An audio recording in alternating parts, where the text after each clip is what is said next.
Alice, non ci credo. Che succede, Rick? Sto guardando la mia lista di movimenti. Vedo che qualcuno deve aver fatto degli acquisti con la mia carta di credito dall'altra parte del pianeta. Un televisore in Indonesia. Quasi 600 euro di spesa. Ai. Hanno utilizzato i dati della tua carta. Bisogna stare attenti quando si fanno gli acquisti sul web. Hai fatto bene a controllare la lista movimenti. Chiamo subito un mio amico esperto di frodi informatiche e chiediamo cosa fare in questa situazione. Scusate se mi intrometto, ma non occorre chiamare un esperto. Per risolvere questa situazione, dopo aver presentato reclamo alla tua banca, puoi rivolgerti all'arbitro bancario finanziario. Nella relazione annuale presente sul sito dell'arbitro bancario finanziario puoi trovare tante informazioni utili. Grazie.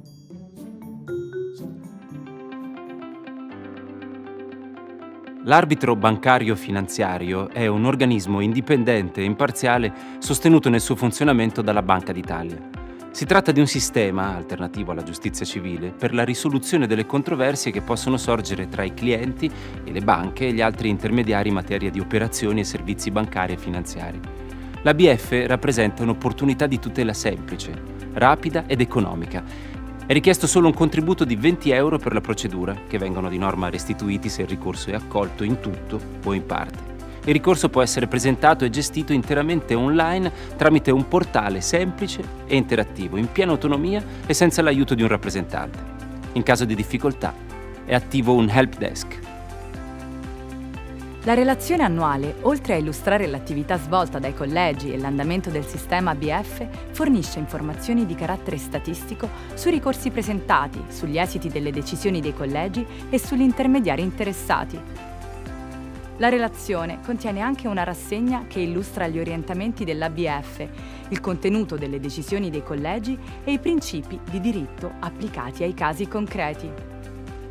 In questo modo i clienti possono valutare preventivamente l'esito dell'eventuale ricorso sulla base degli orientamenti dell'arbitro e accrescere il loro livello di alfabetizzazione finanziaria. La funzione dell'ABF non si ferma all'esame del singolo ricorso.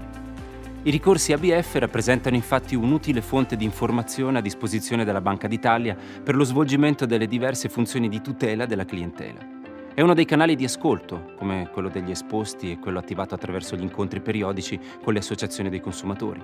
Ascoltando le loro esigenze e le istanze che possono emergere dai ricorsi ABF, gli strumenti di tutela sono sempre più vicini ai cittadini. Avete visto? È così semplice. È accessibile a tutti.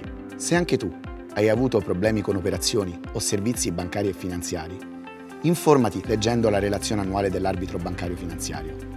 Visita il sito www.arbitrobancariofinanziario.it e registrati sul portale ABF.